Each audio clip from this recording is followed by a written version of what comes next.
Veg కూరలల్లా ఎట్లా చేసినా ఆలుగడ్డ మస్తు టేస్ట్ అవుతుంది కదా.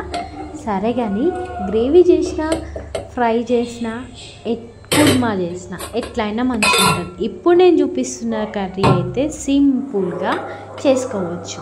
ఫస్ట్ అయితే 3 ఆలుగడ్డలు ఉడకబెట్టుకోండి. హాఫ్గా ఉడకబెట్టుకోండి, కంప్లీట్గా ఉడకబెట్టద్దు. హాఫ్ బాయిల్ 70% ఉడకబెట్టిన తర్వాత పొయ్యి మీద ప్యాన్ పెట్టుకొని 3 చెంచాలు నూనె పోసుకొని జీలకర్ర, ఆవాలు బాగా గోలించుకున్న తర్వాత సన్నగా ఉల్లిపాయలు కట్ చేసుకొని వేసుకోవాలి. తర్వాత అవి బాగా గోలినాక కలైమాకు, పుదీనా అవి కూడా నూనెలో బాగా గోలించుకొని టమాటా ఒకటి చిన్న ముక్కలు కట్ చేసుకొని వేసుకోవాలి.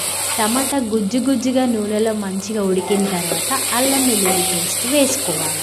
అది కూడా టమాటాలు, ఉల్లిగడ్డలు బాగా అల్లం వెల్లిగడ్డ పేస్ట్ ఫ్రై అయ్యేటట్టు చూసుకొని ఆ తర్వాత పసుపు వేసుకోవాలి. మనం ఇంతకుముందు ఉడకబెట్టుకొని చిన్న ముక్కలు కట్ చేసుకున్న ఆలుగడ్డ ముక్కలు ఇందులో వేసుకొని నూనెలో అంతా కలిసేటట్టు వేసుకోవాలి. తర్వాత మనం కారం ఎంత తింటామో దానికి తగినట్టుగా కొంచెం కారం ఎక్కువ వేసుకోండి, బాగానే ఉంటుంది ఆలుగడ్డలలో. తర్వాత ఉప్పు కూడా తగినంత, రుచికి తగినంతగా వేసుకొని అంతా కలుపుకొని కొన్ని నీళ్ళు పోసుకోవాలి. మనకు గ్రేవీ అనేది కొంచెం చిక్కగా కావాలి కాబట్టి ఒక 10 నిమిషాలు ఉడికేటట్టు సరిపడే అంత నీళ్ళు పోసుకోవాలి.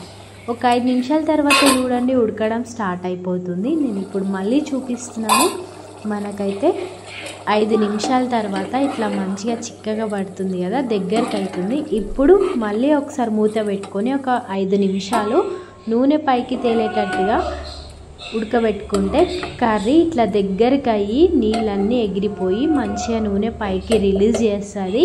ఇంకా మన కర్రీ కంప్లీట్ అయిపోతుంది. దీంట్లో తిన్నా బాగుంటుంది. లైక్ చేసి సబ్స్క్రైబ్ చేయండి.